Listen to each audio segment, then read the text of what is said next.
سيدنا محمدا عبده ورسوله لا نبي بعده. اللهم صل وسلم على سيدنا محمد وعلى آله وصحبه أجمعين. أما بعد. Yang kami muliakan dan kami hormati Bapak dan Ibu yang insya Allah pada pagi hari ini kita semua dirahmati dan dimuliakan oleh Allah Subhanahu wa taala. Kembali ucapan rasa syukur kita sampaikan kepada Allah dengan ucapan alhamdulillahirabbil alamin. Pada hari ini Allah masih memberikan kita nikmat-nikmat yang luar biasa. Maka nikmat Allah tidak pernah putus kepada setiap hambanya, tapi tinggal bagaimana hambanya mensyukuri pemberiannya. Makanya bagaimanakah syukur itu? Al-Imam Hasan Al-Basri suatu ketika pernah diundang datang untuk makan di rumah seseorang. Ketika kemudian ia datang ke rumah orang tersebut, sudah terhidanglah makanan-makanan mewah di rumah tersebut. Di saat beliau mendapati makanan-makanan mewah itu, maka Imam Hasan Al-Basri tidak mau memakan makanan tersebut. Bertanyalah kemudian orang tadi kepada beliau, "Kenapa engkau tidak mau memakan makanan ini, wahai Syekh?" Menjawablah Imam Hasan Al-Basri, "Aku takut nanti di saat memakan makanan mewah ini, tapi aku tidak pandai mensyukurinya," kata beliau. Artinya soal makanan saja, begitu takutnya seorang ulama tidak bisa mensyukuri pemberian Allah itu. Lalu bagaimana dengan kita sampai hari ini dengan semua pemberian-pemberian Allah Ta'ala? Maka sudahkah kita mensyukurinya atau tidak? Kemudian salawat dan salam tak lupa-lupanya kita kirimkan kepada baginda Nabi sallallahu alaihi wasallam. Allahumma salli ala Sayyidina Muhammad wa ala ali Sayyidina Muhammad. Di dalam kitab Madza fi Sya'ban, Sayyid Muhammad bin Abbas Al-Maliki mengutip satu ungkapan dari Imam Ibnul Jauzi dan tertulis di dalam kitab Al-Bustan mengenai keutamaan bersalawat kepada Rasulullah. Apa kata beliau? Jika satu majlis ilmu dibacakan salawat kepada Rasulullah, maka majlis ilmu itu seolah akan mengeluarkan aroma wangi, yang aroma wangian tersebut sampailah menembus langit ketujuh, kata beliau. Di saat wewangian itu menembus sampai langit yang ketujuh, semua makhluk Allah akan merasakan baunya kecuali jin dan manusia. Kenapa jin manusia tidak merasakan? Karena nanti saat ia ikut merasakan harumnya bacaan salawat itu, maka ia akan terlena dengan kelezatannya dan lupa dengan hidup di atas dunia. Maka saat aroma itu menembus langit ketujuh, dirasakan oleh semua makhluk, maka ketika makhluk Allah bernama malaikat merasakan akan bau wewangian salawat itu, maka malaikat akan memohonkan ampunan terhadap majlis tersebut, kata beliau. Artinya, kenapa setiap majlis dimulai dengan pujian kepada Allah, salawat kepada Nabi, supaya majlis itu diberkahi oleh Allah Subhanahu wa taala. Bapak dan Ibu yang dirahmati oleh Allah Subhanahu wa taala, pada pagi hari ini kita akan mengambil satu hadis Nabi sallallahu alaihi wasallam, yang mana hadis ini diriwayatkan oleh Imam At-Tirmizi. Apakah hadis tersebut? Ala inna dunya mal'unah mal'unun fiha. Ketahuilah, kata Rasul, bahwa sesungguhnya dunia ini terlaknat dan apapun yang ada di dalamnya juga terlaknat, kata Rasulullah. Jadi Nabi menggambarkan di awal hadis, dunia ini terlaknat dan isi-isinya pun juga terlaknat. Berarti termasuk kita pun juga terlaknat, kata Rasulullah. Tapi nanti ada pengecualiannya. Kenapa dunia ini disebut Nabi sebagai terlaknat? Karena dunia ini memang tidak ada harganya di hadapan Allah. Tidak ada kemudian kemuliaan dunia ini di hadapan Allah. Bahkan sering kita dengar, andai kita celupkanlah jari kita ke lautan, lalu air yang menempel di jari itulah dunia, sementara lautan adalah akhirat. Begitu perbandingan dunia dengan akhirat itu.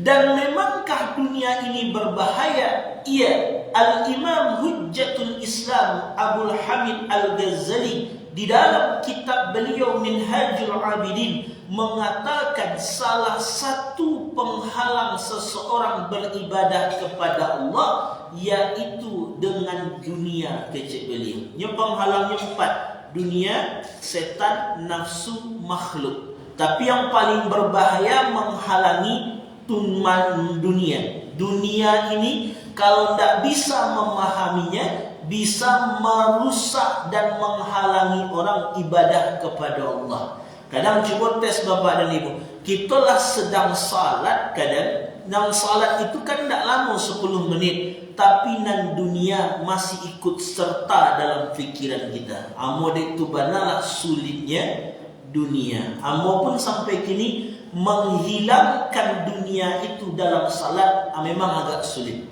Kemarin ada waktu itu hari kini Selasa petang, Selasa sebelumnya 2 minggu yang lewat, 2 pekan yang lalu kami salat subuh. Jadi makmum ketikalah siap baca Al-Fatihah, kita kan mendengar imam membaca ayat-ayat pendek. Jadi ketika imam baca ayat pendek, kebetulan subuh itu imamnya agak panjang baca pendek. Jadi awak baca Al-Fatihah lah siap tu diam saja awak mandangai imam. Saat sedang mandangai imam baca ayat pendek itu, disitulah masuk pikiran-pikiran yang mengganggu itu. Nang talinteh di pikiran hamba subuh Selasa atau waktu itu. Deh kalah di Indonesia tadi malam ini. Itu dipikir. Itulah bahayanya. Padahal awaklah berharap tuh, banyak orang berharap Indonesia itu mencatatkan sejarah lebih. Maka Senin malam kan Indonesia dan Uzbekistan kan Senin malam. Kami kebetulan kajian di Talua. Siap salat Isya atau mau kecikkan ke Pak Pengurus. Pak Pengurus, amo capek tagak kini gak selingkuh. Bako capek na tagak. Ada nang keparaluli turi ya. Soalnya yang mau mengajar nonton bola itu sebenarnya. Bola jam 9 malam. Akhirnya pasok nonton kalah pula atau bawa sampai salat subuh. Model itulah dunia itu. Dan model itulah dahsyatnya. Ketika orang tidak bisa memahami dunia ini, maka dunia akan menghalangi seseorang beribadah kepada Allah. Makanya Imam Ibnu Athaillah As-Sakandari di dalam Al-Hikam beliau mengatakan, bagaimana cara memahami dunia ini? Pandang dunia ini secara batinmu, jangan pandang dengan zahirmu. Apa maksudnya? Dalam diri kita Bapak dan Ibu itu kan seimbang Allah berikan. Fa'alhamaha fujuraha wa taqwaha. Dalam diri manusia ada 2 potensi, 1 potensi baik, 1 potensi buruk namanya. Potensi baik dinamakan dengan takwa, potensi buruk disebut dengan fujur bahasanya. Takwa itu dalam Quran disebut 115 kali banyaknya. Yang fujur keburukan juga disebut 115 kali banyaknya. Takwa itu didampingi oleh malaikat. Malaikat disebut 88 kali dalam Quran. Sementara kini fujur keburukan didampingi oleh setan. Setan pun disebut 88 kali dalam Quran. Jadi seimbang. Sati molek 88 seimbang. Ketika potensi itu seimbang, supaya kita bisa memandang dunia itu secara batin, tekan potensi buruk itu. Ketika potensi buruk ditekan, otomatis potensi baik naik. Fujurnya tekan, nafsunya tekan, takwanya naik itu. Ketika takwa yang naik, maka orang akan memandang dunia secara batin. Ananda pedenya. Ketika orang memandang dunia secara batin, maka ia dapati pelajaran-pelajaran dalam hidupnya. Jadi memandang dunia itu banyak pelajaran dan peringatan yang dia dapatkan. Makanya orang-orang Seisuak itu apa nih? Pepatah orang-orang Minang Seisuak kan rancak-rancak. Bakal rancak-rancak deknya mengambil kepada alam nan tak kembang ini, dunia. Kami tidak ada dapat pepatah-pepatah itu. Karena awak kan termasuk kategori milenial. Kini-kini itu baru. Karena kan usia baru tua mana indah, muda mana indah boleh. Usia 28, jalan 29. Jalan nombor 29. Jadi pepatah-pepatah itu tidak dapat. Tapi pepatah itu mau dengar dari orang tua kami. Apa kecik papa di rumah? Opi. Apa pak? Kecik orang Seisuak. Lai dicari indah dimakan. Aku kasih itu. Lai dicari indah dimakan. Aku kasih apa? Itu bikin tu beliau. Lai dicari indah dimakan. Lai indah sasih apa tu? Maka sasih. Kau lai mengajar dicari lai. Kau indah dimakan je. Harusnya kan ketikanya lai, tidak usah cari lai. Ketika tidak ada, kau tidak lai dicari, tidak dimakan. Aku kasih apa? Aku kasihnya. Iko kecil orang Seisuak deknya beraja ke alam, banyak pelajaran dapat dia. Aku kasihnya pak, lai dicari. Lai ketika siap je badan tu. Lai amuh je bau sau. Lai bisa je untuk bakarajo. Cari story dulu. Ketika lah tak bisa, beko manga-manga lai. Lah tiba sakit tu, lah tak taluk badan karajo lai. Atau tiba musibah mode COVID petang. Tinggal memakan siap nak cari itu lai. Beda je kini. Kalau kini tak, selagi nak lai abihan seluruh. Beko tiba indah. Paniang dia sudah tadi. Kemarin cari, kemarin balik. Dek gara-gara ketika lai itu bermakan sekali. Kini lo ya gai, esok ya gai. Kan orang itu gaya yang banyak kini. Makanya orang tu banyak susah, banyak stres memikirkan hidup. Kenapa? Ketika sedang ada tu nyuabihkan semuanya. Tiba bekolah tak bisa manga-manga, tiba datang musibah mode COVID, berhenti pekerjaan atau badan sakit nak lagi kerja, anda ada nak terima makan lagi. Kenapa? Waktu masih lain itu dihabiskan selaya. Akan rancak kecil orang tu je. Dia rancak apa? Akan tu gambarannya. Kenapa orang dulu tu bisa mendapatkan pelajaran dari itu? Rasanya karena mereka memandang dunia itu secara batin sehingga banyak pelajaran dapat dia. Tapi ketika kita membiarkan nafsu itu naik, otomatis yang takwanya menurun. Kalau nafsu naik, takwa turun, maka yang dipandang cumalah zahir dunia. Apa itu zahirnya? Tipuan, kata Imam Ibn Atta'idah Sekandari. Makanya tipuan itu isinya salahnya. Kalau memandang dunia secara zahir. Contoh apa dia? Kita bisa nak membuktikan kira-kira awak kau memandang dunia zahir atau batin? Bisa. Lihat saja ketika musibah datang. Kini kan musibah luar biasa. Di mana ada saja musibah. Ketika musibah itu datang, galodo kah namanya, longsor sebagainya datang. Kalau cuma sekedar ikut heboh saja, kasih heboh, orang heboh, belum orang heboh, sekedar heboh saja, berarti memandang dunia secara zahir. Yang memandang dunia batin tu saatnya nampak musibah heboh. Ya, siapa yang tidak heboh? Kagetlah maksudnya. Tapi setelahnya heboh kaget, nyo sadar mode itulah kalau Allah lah berkehendak dan berkuasa. Karena Allah tu sekali. Itu yang memandang dunia secara batin. Tapi kalau mandangnya secara zahir, musibah ya sekedar musibah, longsor sekedar longsor, kalau dosa beruntung, tapi tidak mengingatkan dirinya kepada Allah Subhanahu wa taala. Tapi orang yang memandang dunia secara batin, maka ingatannya pasti kepada Allah. Makanya orang kalaulah mandang dunia secara zahir, banyak hidup di atas dunia tu kadang agak-agak stres. Kenapa? Seolah-olah tak punya Allah. Padahal Allah dalam Quran dah mengajarkan pada satu ayat luar biasa. Kalau Bapak Ibu sedang dilanda masalah yang luar biasa, akan ayat itu. Ayatnya kita hafal semuanya. Wad-duha wal-laili. Setiap kalimat wad-duha, demi waktu. Maksudnya demi waktu dua. Sampai Allah bersumpah, ada waw di situ. Wawnya waw kasam, waw sumpah. Allah bersumpah dengan waktu duha. Maksud waktu duha itu, kalau ditinjau dari ilmu majaz dalam ilmu balaghah nanti namanya, bahwa duha itu diumpamakan dengan ketenangan. Samalah Bapak dan Ibu, waktu duha itu tenang tak rasanya? Kan tenang. Apalagi kalau ada panih-panih seketik ke, sajuknya jamu-jamu rasanya, tenang badan. Wadduha, demi waktu duha yang cahayanya menenangkan. Apa maksudnya? Demi kehidupanmu yang pernah merasakan ketenangan dan kenyamanan. Pernah tak Bapak Ibu hidupnya merasakan ketenangan dan kenyamanan? Bantu tak ada, saya tenang doa Bapak Ibu. Ada tak Bapak Ibu hidupnya tenang tak?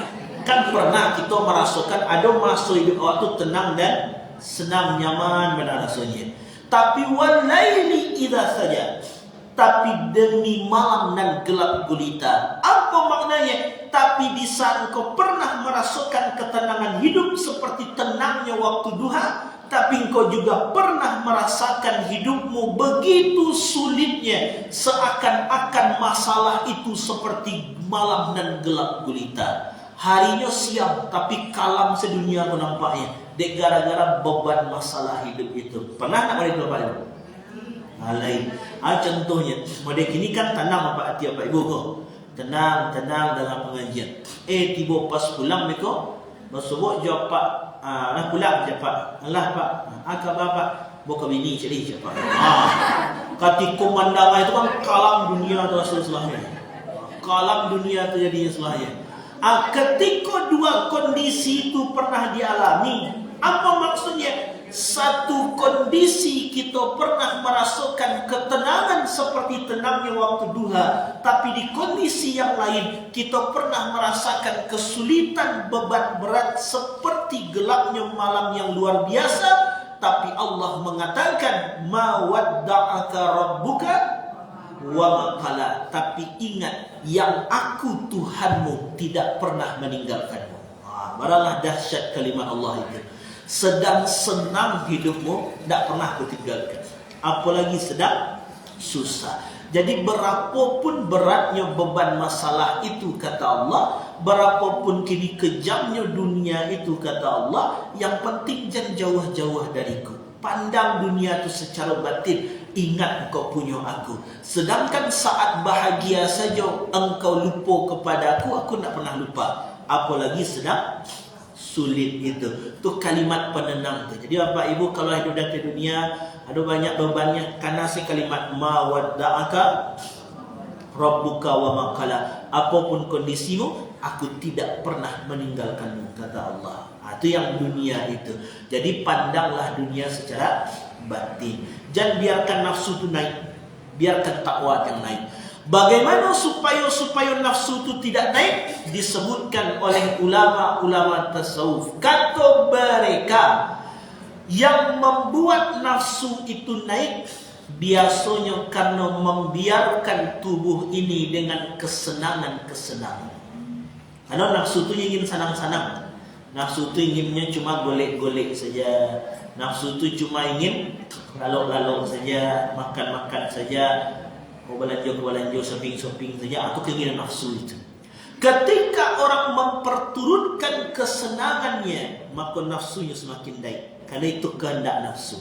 Maka jangan biarkan diri bersantai-santai. Jangan biarkan santai-santai. Jangan biarkan diri golek-golek, lalu-lalu, mesti lelah. Karena dunia aku memang tempat lelah. Dunia aku lelah, memang tempat lelah. Karena dunia aku tempat beramal. Lelahkah kita pergi ke masjid? Lelah. Lelahkah kita bangun tahajud malam? Lelah ke baca Quran, lelah. Memang dunia tempat mereka itu. Tapi kan sementara, tiba di akhirat, tidak ada lagi lelah itu, kata Allah. Bahkan ku berikan kau nikmat sampai kau puas, kata Allah. Sembarang bapak ibu lah di akhirat tu. Kok kalau senang pelampek jam tu, naluk lah. Kok kau golek senang pelampek jam tu, boleh kok kampai makan pelampek jam tu, sembarang lah. Di akhirat nanti. Maka jangan biasakan di atas dunia bersantai. Karena kita tidak tahu waktu usia tu sampai kapan. Makanya jangan biarkan dunia tu mengganggu kita untuk ibadah kepada Allah. Kalau kita tidak tahu waktu usia kita sampai kapan. Kadang mati itu datangnya mendadak saja. Mungkin bapak ibu lah paling sering mencari orang meninggal dunia. Tapi yang kami dulu siap lebaran itu dapat pelajaran luar biasa dari Allah. Sekaligus peringatan. Kami punya kawan, ibunya meninggal dunia.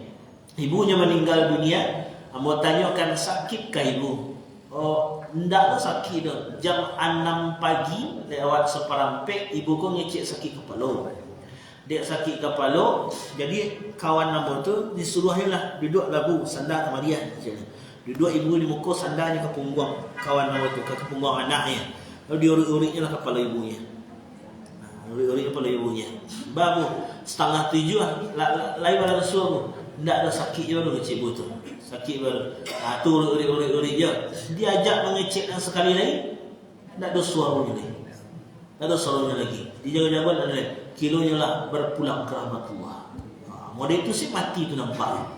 Kami siap itu 1 minggu setelah itu, pilot takziah. Kau takziah, pergi takziah kemari.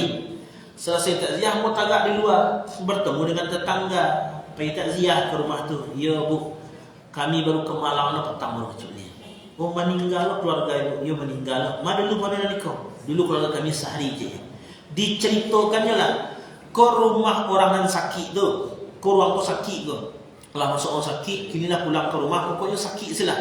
Datanglah tetangganya, pergi menjenguk, pergi mencaliak, menyilau. Kecik ceritanya, doanya, mudah-mudahan capek siap yo. Mudah-mudahan diangkat Allah penyakit itu siap pada biasa balik. Amin kecil sakit itu.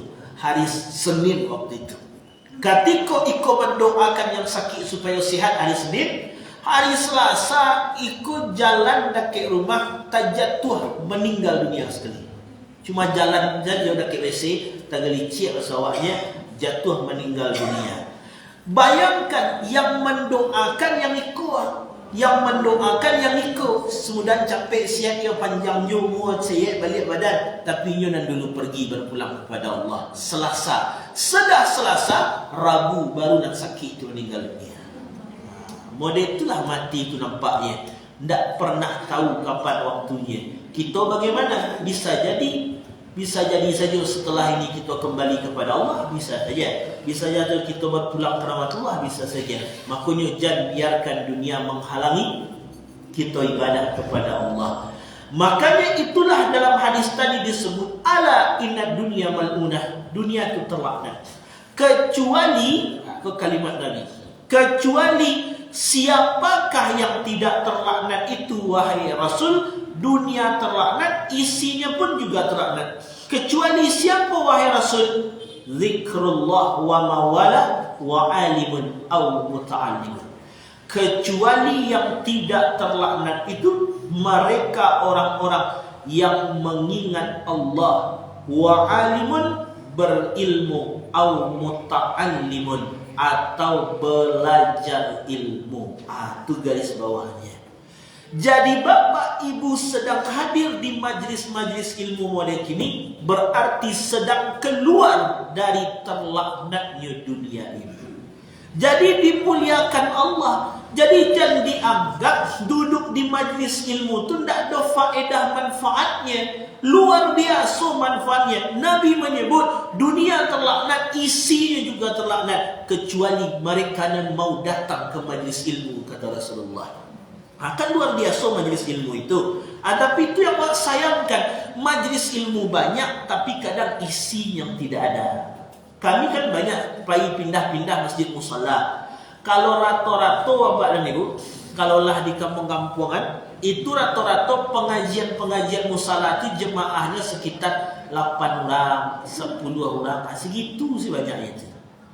Dikatakan langang, tapi saat salat maghrib ramai, 1 saf, 2 saf sampai maghribnya. Atibolah mengaji 3 salapan je.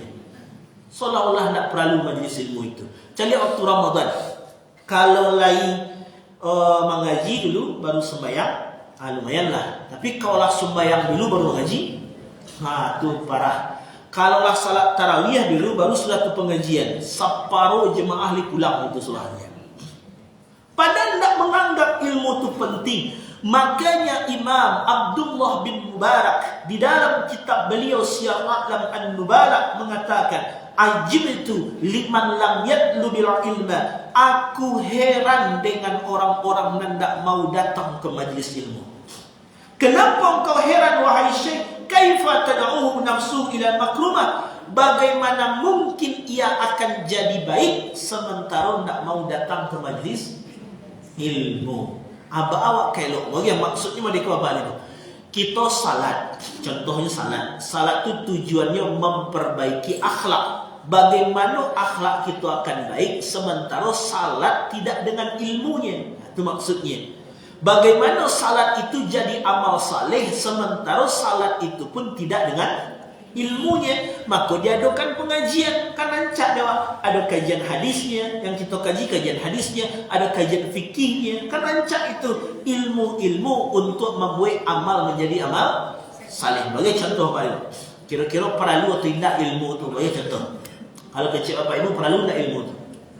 Lalu bagi contoh, kami salat di satu masjid. Waktu salat di satu masjid subuh waktu itu, kebetulan di samping ambo salat ada seorang bapak-bapak muda salat juga. Yang menariknya, bapak-bapak muda itu salat sambil menggendong bayinya. Yang menarik, sambil menggendong bayi. Bayi yang digendongnya sekitar dari bentuk gadangnya 1 tahunan lah. Karena kan kami baru punya anak kan juga 1 tahun, jadi sama gadang lah biar nak nampaknya. Karena 1 tahun bentuknya, jadi waktu itu beliau salat sambil menggendong. Siku di pangku jalan. Pangkunya anaknya, abah sanda anaknya di bahunya. Lalu kan tabayang Bapak Ibu enggak? Tabayang pun enggak boleh. Tak dulu anak kamu gendong siku bayang saya. Bayang sudah. Pokoknya boleh itulah bayangnya. Pokoknya gendongnya. Jadi anak tu di siku lalu salat subuh lah beliau. Allahu Akbar. Rukuk pada itu pula. Berdiri, sujud pada itu pula. Sujud diletak ke bawah dulu. Baru yang sujud. Sudah tu mereka jangkitnya balik. Gendong balik. Subuh. Waktu selesai salat subuh itu, maka banyaklah jemaah lain menyebut santiang apa teh. Kenapa santiang? Kita belajar untuk saja sembahyang. Kalimatnya keluar itu. Ada yang menyebut santiang ni. Ketik-ketik lah belajarnya pergi sembahyang subuh jemaah. Ya santiang curang. Karena kan tak dulu orang yang menggendong anak yang saja itu. Beliau surangnya itu santiang. Secara penglihatan mata kita memang yo hebat apa tadi. Kenapa hebat? Model itulah keinginan bapa tadi untuk melatih anaknya sejak kecil untuk salat berjemaah subuh di masjid. Maka sejak umur 1 tahun dah dibawa digendong walaupun sedang lalu pada. Hebatkah secara pandangan mata? Hebat. Tapi secara ilmu fikihnya tidak sah salat si bapa tadi. Kenapa salat si bapa itu tidak sah? Mohon maaf, yang digendongnya seorang anak kecil laki-laki. Laki-laki itu kenapa wajib untuk dikhitan, disunat? Karena ketika tidak dikhitan, ujung tempat buang air kecilnya menyimpan najis di sini. Di setiap pipis tersimpan najis, tinggal najis di sana. Makanya laki-laki itu wajib dikhitan supaya saat pipis itu lapih najis seolahnya. Ketika anak itu belum dikhitan dan ujungnya otomatis berarti ada najis. Di dalam kacamata ilmu fikih, maka anak yang belum dikhitan itu dihukumi sebagai benda najis. Jadi bukan anak najis, enggak. Benda najis dihukumi seperti benda najis, bukan anaknya najis, tidak. Ketika anak tu dihukumi sebagai benda najis, menempellah benda najis ke badan awak ketika sembahyang. Sah tak apa ni? Tak sah. Itu kalau dari segi ilmunya. Kira-kira perlu tak ilmu tu Pak? Tapi kan Nabi dulu waktu sujud cucu manjek-manjek ke punggung beliau. Berhenti tak Nabi sembahyang apa itu? Lanjut. Berarti kan tak ada dah. Berarti kan tak ada. Dicari lagi hadisnya batu cucu Nabi itu memang manjek-manjek waktu Nabi sedang sujud, tak salah betul. Tapi cek balik kapankah Hasan Hussein cucu Nabi itu disunat? Buka di hadis-hadis Nabi, walaupun status hadisnya ada dhaif, tapi karena banyak riwayat yang meriwayatkan, nanti berubah naik statusnya dari dhaif ke hasan lah minimalnya. Maka naiklah statusnya dan hadisnya boleh dipercaya. Kebanyakan zaman dulu, 14 abad yang dulu, anak-anak kecil di Arab itu, termasuk Hasan Hussein cucu Nabi, itu dikhitan di usia 7 hari kelahirannya. Di dulu pada itu 14 abad yang dulu. Tapi jadi sama jawab kini. Karena kenapa 14 abad yang dulu dengan anak kini kan kondisi fisiknya kan pasti berbeda. Kondisi fisiknya berbeda, kematangan tubuhnya berbeda, kematangan pikirannya pun juga berbeda. Mungkin contoh lagi. Anak usia 7 tahun. Kira-kira kalau 7 tahun tu kelas sekolah apa? SD. Anggap kelas 1, kelas 2 SD. Kelas 1 SD. Coba tanya ke anak kelas 1 SD kini, apakah yang dimaksud syukur? Jawab. Kira-kira jawab apa? Tidak tahu. Ada di zaman dulu, sekitar 800 tahun yang dulu, Imam Junaid Al-Baghdadi usianya 7 tahun, sedang berlari-larinya di dekat gurunya. Dia lari, dibawa oleh gurunya. Kemari Junaid, kemari. Apa guru? Anak usia 7 tahun ditanya, menurutmu syukur itu apa? Kecik gurunya. Apa jawaban anak usia 7 tahun? Syukur itu tidak menggunakan nikmat Allah untuk bermaksiat kepadanya. Ada enggak? Aku cuma ingin menggambarkan kematangan berfikir orang dulu berbeda dengan sekarang. Kematangan tubuh fisiknya orang dulu berbeda dengan sekarang. Makanya dulu tu anak-anak Arab usia 7 hari dikhitan, sampai balik hari dikhitan, 21 hari dikhitan. Makanya waktu anak-anak tu dikhitan usia segitu, waktunya manjek ke punggung Rasulullah, berarti lah dikhitan pada bapak. Alah, makanya tak masalah ni Nabi. Di awak kini kan anak dikhitan kan dia di SD. Makanya kalau laki-laki yang belum dikhitan, hati-hati saat dalam salat. Hati-hati. Kalau ia nak bawa kamu saji, letaknya di bari bilang belakang salawatnya. Tak ada belakang saya. Jangan gabung jawab. Because satu sentuh yang itu jawab. Batal saat kita nanti. Karena kita nempel dengan benda najis. Atau tak muahnya di belakang dah. Letak anak di tepi. Berjarak awak je anak seketik. Jangan pokoknya sampai bersentuhan. Di mana sebutnya? Di ilmu fikih. Kira-kira penting tak ilmu tu apa? Kan penting itu. Tapi banyak orang menganggap ilmu itu kadang tidak penting. Banyak orang menganggap ilmu itu kadang tidak perlu, sehingga majlis ilmu banyak tapi tidak punya waktu untuk datang ke majlis ilmu. Makanya yang mau takutkan itu saja. Yang kita takutkan satu hadis Nabi sallallahu alaihi wasallam. Apa kata Rasul? Asyaddun nas hasrata yaumal qiyamah. Salah satu penyesalan terberat manusia di hari akhir. Kok salah satu penyesalan? Penyesalannya bukan penyesalan biasa, terberat lagi. Apa penyesalan terberatnya? Rajulun amkanahu talabul ilmi fid dunya. Seseorang yang punya kesempatan untuk datang ke majlis ilmu, falam yatlubu, tapi ia tidak mau datang ke majlis ilmu. Itu penyesalannya. Kenapa dia menyesal?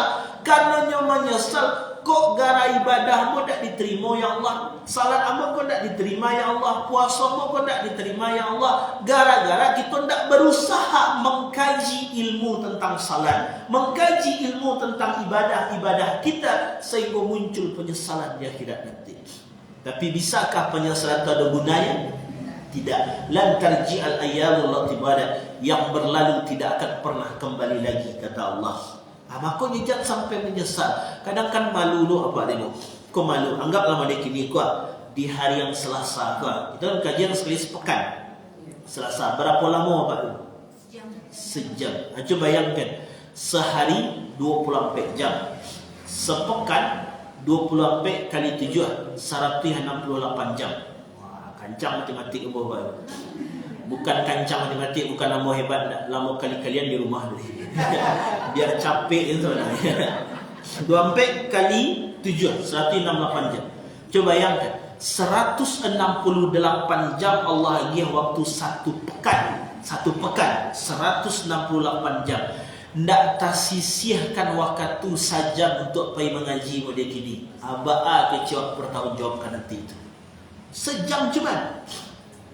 Masih tidak dojo niat ada dengan unsur keterpaksaan dia datang dengan sejam itu. Ada unsur malih dia datang dengan sejam itu. Ada unsur kini dek macam-macam lah datang dengan sejam itu. Abah kecil bertanggungjawabkannya. Padahal di akhirat diterangkan seseorang tidak akan beranjak di hari akhir sebelumnya diminta pertanggungjawaban usiamu, waktumu kama kau gunakan. Abang kecil menjawab 168 jam lo satu pekan aku kasih kecil Allah akan ke mana kau gunakan? Kau tak sempat pergi mengaji yang sejam tu kemana? Oh latih ya Allah. Bisakah dia latih ya Allah dia kira? Panik bisa jawab? Lelah? Tak bisa. Sebulan 4 jam. Kan sebulan 4 jam. Sejam sepekan, sejam sepekan. 4 jam cuma. 4 jam sepekan mengaji dan hari Selasa. Wah 4 jam sebulan. Sebulan 24 sehari kali 30 720 jam Allah bagi waktu. Apa jam tak tersisih waktu pergi mengaji. Makanya itu yang disebut dalam hadis Nabi, penyesalan terberat manusia. Mereka punya kesempatan ke majlis ilmu, mereka diajar waktu untuk datang ke majlis ilmu, tapi tidak mau datang majlis ilmu itu. Makanya kadang ibu masjid lapar datanglah Pak dan Ibu, kita mengaji besok subuh, ada sarapan teh kopi, ada snack-snacknya. Model itu caranya. Tidak datang-datang. Tiba di tampek minum tampek kafe, tidak terlalu bau-bau dah. Bayi ada ni. Datang saja. Aku lah disiapkan snacknya ko. Takut dek wali itu nak tahu. Mungkin dek wali mengalam pitih tu nak senang mungkin. Mohonnya mesti aku cuba lo, bapak ibu kamu sajilah, balilah lontong saji. Takut layu orang rami tiba. Tapi kan tidak juga. Maka cuba patang gambaran. Barang banyak galodo patang, tapi banyak masjid musala dan selamat. Di Bukit Tabuah berdiri kokohnya masjid baru. Di tempat di Lembah Anai, semua itu juga. Jangan-jangan tu peringatan dari Allah. Kau di tampek-tampek lain kau bisa lama-lama duduk, kau bisa kemudian duduk santai-santai situ. Kok di masjid majlis ilmu sejam tak pernah ada luang waktu? Mungkin saja, kan bisa saja. Ambil pelajaran-pelajaran pada itu. Makanya cuba gambarkan. Kok sulit banget datang ke majlis ilmu? Bagi beberapa contoh Bapak dan Ibu, supaya tak latih aja datang ke majlis ilmu, supaya saat datang ke majlis ilmu tu memang dengan niat yang ikhlas, jadi ada dapat pahala. Jadi jangan biar nanti awak ke majlis ilmu tapi niatnya tak ikhlas, akhirnya pahala tak didapat, ilmu pun tak dapat, badan pun panik juga. Makanya niatkan yang baik supaya dua-dua awak tu dapat pahala. Bayangkan langkah ke majlis ilmu tu kata Rasulullah, langkah 1 mengampuni dosa, langkah 2 mendatangkan rahmat, langkah 3 mengampuni dosa, 4 rahmat. Barang langkah apa ibu kemarin tadi? Duduknya di majlis ilmu itu dan disebut di malaikat. Ada cik malaikat berkerumun datang 5 orang majlis ilmu itu. Datang malaikat mencari sulahnya, rami. Walaupun bantu awak dan ada risiko, tapi malaikat menyaksikan. Manga malaikat menyaksikan, ampuni dosa orang ya Allah, ampuni dosa orang ya Allah, ampuni dosa orang ya Allah. Di hadis lain, duduknya di taman-taman surga. Mereka duduk taman surga, majlis ilmu. Kurang ba aja Allah bagi lain. Kenapa kita tak mau datang majlis ilmu? Atau janjan berat perjuangan awak pergi mengaji kini pada orang siswa. Kira-kira mana balik apa dulu? Pergi mengaji kini atau orang dulu? Mana balik? Belum tahu lagi mana tahun kau awak kini itu balik. Awak cuba bandingkan dulu. Mana balik kira? Ada satu ulama namanya Syekh Abdurrahman Baqi. Imam Abdurrahman Baqi. Beliau belajar ke Imam Ahmad bin Hanbal. Imam Abdurrahman Baqi itu berada di Mekah, sementara Imam Ahmad bin Hanbal berada di Baghdad, Irak. Mekah ke Irak, dari Saudi ke Irak. Berapa jaraknya? 1896 kilo. Lalu beliau pernah dari Mekah berjalan pergi ke Irak untuk ngaji satu hadis dengan Imam Ahmad. Cuma untuk ngaji satu hadis dengan Imam Ahmad 1896 kilo yang ditempuhnya. Bapak Ibu, dari rumah masing-masing ke majlis ilmu Masjid Musalah baribu kilo. Tak mana tahun kok 2000 kilo dia awak. Mana tahu tak payah pergi mengaji itu. Kan gambarannya. Cari pula akan Jabir bin Abdullah dari Madinah ke Syam. Berapa jarak waktu yang beliau tempuh untuk memastikan satu hadis Rasulullah? Beliau tempuhlah perjalanan dari Madinah ke Syam. Syam itu Suriah hari ini. Berjalan beliau dari Madinah ke Syam. Tak ada kendaraan, onta tidak ada, kemudian kuda tidak ada, kendaraan tidak ada. Tapi kemudian saatnya berangkat itu jalan kaki, habis waktu 1 bulan berjalan kaki. Cuma untuk pergi ngaji 1 bulan jalan kaki. Cari pula Syekh Abdul Qadir Al-Jilani. Bagaimanakah Syekh Abdul Qadir Al-Jilani pernah suatu ketika sangat kelaparan luar biasa. Lapar. Saking laparnya beliau tidak bisa lagi berdiri, bisa merangkak cuma. Apakah putus semangat beliau saat merangkak itu? Tidak. Beliau merangkak lambe-lambe. Nampak je rumput beliau makannya seketik, mengganjal perut dan kelaparan. Kenapa beliau merangkak je, berusaha merangkak supaya bisa datang ke majlis ilmu? Kini pertanyaannya, nikmat Allah ma yang kurang Allah lagi untuk awak? Ma yang kurang. Jabir bin Abdullah jalan kaki kerana kendaraan tidak ada. Sebulan jalan kaki pergi menuntut ilmu. Syekh Abdul Qadir Al-Jilani nak dimakan tak do sampai dia bisa merangkak selanya untuk pergi mengaji je baru. Kemudian Imam Baqi 1896 kilo jarak tempuh pergi mengaji, model tu pergi mengaji. Dia awak nikmat Allah mana kurang lain. Pernah kita kelaparan sambil merangkak apa ni? Tidak. Apa pun tak ada kendaraan awak di rumah? Ada. Motor ada, mobil ada.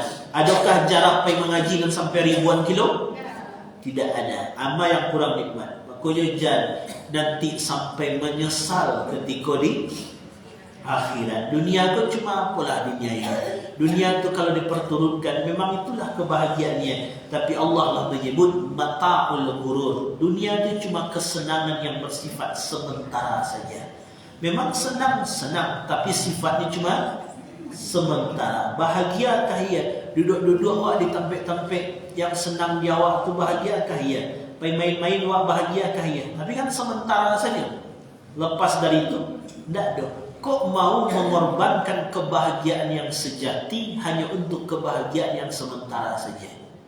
Masa dikorbankan kebahagiaan yang kekal abadi bernama akhirat hanya untuk dunia yang bersifat sementara? Dunia aku dicari, tak akan pernah puas sampai kapanpun. Makanya jangan habiskan waktu untuk itu. Silakan cari dunia, silakan. Tapi waktunya ibadah, waktunya salat, waktunya baca Quran, waktunya ke majlis ilmu, waktunya ngaji. Luangkan itu semua sehingga dua-duanya didapat, akhiratnya didapat, dunia pun didapat. Itulah yang kita minta dalam doa kita di Al-Baqarah ayat 201 itu, Rabbana atina fid dunya hasanah wa fil akhirati hasanah wa qina azabannar. Itulah keutamaan. Belum pergi majlis ilmu lain, Ada dapat malghada ilal masjid la yuridu ila yata'allama khairan aw yu'allim. Siapa yang bersegera menuju masjid, bagagihnya menuju masjid hanya untuk tujuan kebaikan saja. Apa tujuan kebaikannya? Untuk mengajarkan ilmu dan mendapatkan ilmu. Anan didapatnya wahai Rasul, kana lahu ka'ajrin hajjin tamahajjatahu. Maka seperti langkahnya diberikan pahala seperti orang berangkat menunaikan ibadah haji, kata Rasulullah. Akan dahsyat itu langkahnya. Langkahnya dinilai langkah haji. Ampunan dosa diagiahkan, rahmat diturunkan, taman-taman surga dijanjikan, ridho Allah datang, malaikat mendoakan. Semua itu keutamaan di majlis ilmu. Kalau sudah dengan tawaran-tawaran itu tidak juga untuk membuat kita semakin dekat dengan Allah, maka dengan cara apa lagi cara Allah untuk menyadarkan kita supaya untuk bisa dekat kepadanya. Itulah hadis dari riwayat Imam Tirmizi. Apa itu hadisnya? Dunia terlaknat, isinya terlaknat, kecuali mereka yang mengingat Allah dan mereka yang menuntut ilmu, hadir di majlis-majlis ilmu. Sebagai penutup Bapak dan Ibu, apa penutup? Kami teringat akan ungkapan Kiai Haji Abdi Kurnia Johan. Di antara penyakit orang berilmu, apa penyakit orang berilmu? Menganggap sepele persoalan ibadah. Nah, itu biasa, itu penyakit orang berilmu memang itu. Kajinya sanggup, tapi untuk mengamalkan kajinya sulit. Nah, memang ia payah itu. Kita mengaji, tapi mengamalkannya dia payah. Dia ilmu sih banyak. Tapi kemudian di antara penyakit orang awam, kan orang awam tuh, ambo pun orang awam. Apa penyakit orang awam? Merasalah paham dan betul dengan ibadah dan dilakukannya, tapi dia tidak mau lagi menuntut ilmunya. Yang pentingkanlah sembahyang, yang pentingkanlah puasa, yang pentingkanlah ibadah. Tapi tidak pernah diperbaharui, diupdate lagi. Salat yang dikajukan dulu tu lah sesuai tak dengan syariatnya, lah sesuai tak dengan tuntunannya. Tidak ada update-update-nya. Di bidang-bidang lain ada update-nya. Dunia saja diupdate, kok dalam ibadah kita tidak pernah diupdate-update. Makanya nanti itulah penyakit orang awam, wadi awam. Itu penyakit orang awam. Dan Imam Syafi'i juga mengatakan dalam syairnya, hayatul fata wallahi bil ilmi wat tuqa. Demi Allah, kehidupan manusia ditentukan oleh ilmu dan ketakwaan. Kalau hilang salah satunya, hilang kedua-duanya. Tidak ada lagi harga diri seorang hamba, kata beliau. Jadi dua itu penting, ilmu, takwa. Salat bisa jadi takwa, bisa. Puasa bisa jadi takwa, bisa. Tapi kapan salat, puasa, ibadah itu jadi takwa? Ketika ibadah didasari oleh ilmu pengetahuan. Maka keluar ungkapan al-ilmu imamul amal. Ilmu itu imamnya amal manusia. Itulah dalam hadis Nabi SAW.